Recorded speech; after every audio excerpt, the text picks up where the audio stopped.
ஏன்டா படிக்க வச்சானுங்க. சின்ன வயசுல இந்த மாதிரி இந்த 10வதுலயே நம்ம கதையெல்லாம் முடிஞ்சிடணும். 10வதுக்கு அப்புறம் வயசெல்லாம் தடை பண்ணிடணும், அப்படியே நின்றுடணும், அப்படியே ஜமாய்.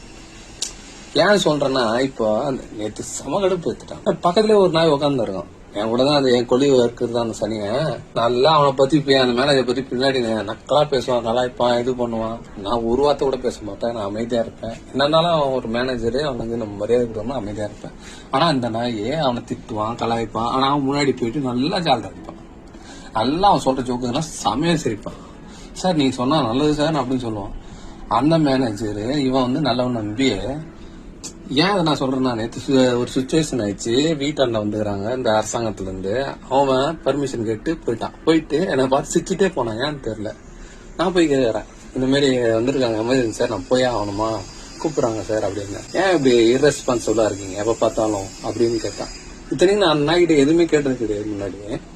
ஆனா சொல்றேன் என்கிட்ட, முதல்ல வேலையை பாரு சார், இம்பார்ட்டன்ட் ஒர்க்கு நீங்க போய் நம்ம கிளைண்ட் கிட்ட கொடுத்தாதான் இது நடக்கும். இந்த மாதிரி இர்ரெஸ்பான்சிபிளா இருந்தா நீங்க வேலையை விட்டு போயிடுங்க அப்படி இப்படின்னு பேசிட்டாங்க. கோவம் வந்துச்சு, வேலையை விட்டுலாம் பிளான் பண்ணிட்டேன். அப்படியே 5 மணி வரைக்கும் அப்படியே பல்ல கட்சின்னு உட்காந்து இருந்தேன்.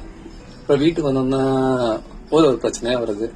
இஎம்ஐ கட்டணும், அப்புறம் இது கட்டணும், கரண்ட் பில் கட்டணும். இதெல்லாம் யோசிச்ச உடனேதான், ஆமாப்பா தயவு செஞ்சு இது மேலே விட்டுறக்கூடாது, இது ஒன்றுதான் இருக்குது, இது போயிடுச்சுன்னா என்ன பண்ணணுமோ தெரியாது.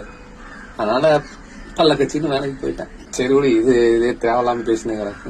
இங்க இப்படாச்சு கொஞ்சம் சந்தோஷமா இருக்கு. நம்ம 6 மேட்சுக்கு போறீங்களா, ஜெயிச்சிங்களா இல்லையா?